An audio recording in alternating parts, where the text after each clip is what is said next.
Meet the hoopoe, a small, stylish bird with a wild secret. Because hidden beneath those fancy feathers is one of nature's weirdest defense systems.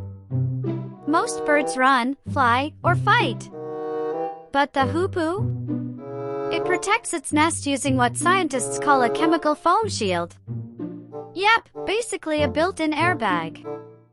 When danger approaches, a snake, a fox, even another bird, the hoopoe starts producing a thick, brownish foam from a gland near its tail. This foam coats the eggs, almost like soap bubbles. But here's the twist. It smells absolutely horrible.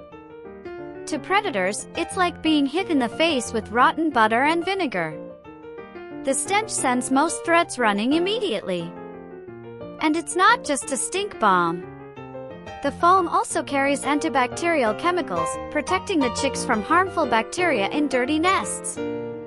So while other birds rely on wings, the hoopoe relies on science, chemistry, and a seriously nasty smell to keep its family safe.